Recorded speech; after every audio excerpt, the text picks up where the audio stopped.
I knew I was going to be made fun of for being fat. It happened every day of my life, all the way from middle school to high school and even in elementary school. So rather than let people talk about it, I would just make fun of it myself and move on. And I think that it put me in a position where I used food to kind of help be a coping mechanism. And that carried through into my adult life. And then it got out of control when I got into kind of my working career, when I started to sit down and get behind the desk. It was always a roller coaster.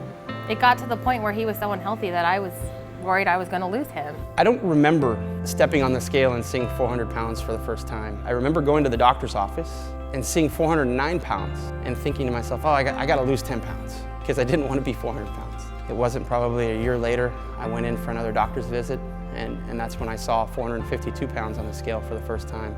I wanted to cry. I wanted to cry in the doctor's office.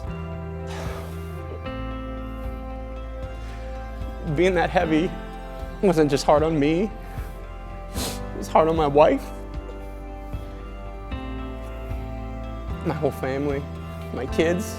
I wanted him to make the change and I wanted him to do it for himself, but at the same time I wanted him to do it for me and for our boys so he would be around to watch them grow and to be my partner for the rest of our life. I don't think it was until I saw 452 pounds that I realized I'm not going to be around for my kids. Every time I didn't want to go to the gym, every time I wanted to go have fast food and live the old life, I thought about that. How much it would kill me to think about somebody else being the father to my children. First year, the weight flew off. I said no more soda, no alcohol. I didn't drink anything with calories. I didn't touch fast food. My first time walking back into the gym, it was lunchtime, it was crowded. I was so nervous, so intimidated, so overwhelmed with just the environment. And I remember getting to the locker and realizing I didn't bring any workout shoes and all I had was like a pair of dress shoes. There was a big part of me that said, just go, you can start tomorrow. And then I told myself, you've told yourself that too many times. I can start tomorrow. This is a useless excuse. So I put my work shoes on and I had a pair of gym shorts and a t-shirt and I went and I did my 30 minutes on the elliptical and I felt empowered. Still very nervous, but empowered. Every day after that, I found myself in the gym. Unless life presented a situation that didn't give me the time to get in there, I found myself in the gym. And then it got to the point where I made sure I made the time. If I had to work out at 10 o'clock at night, I would. Crossing the finish line at the Ironman was the stamp for me on my fitness journey to say, you can do anything you want to do. You want to be 9% body fat, you can do that.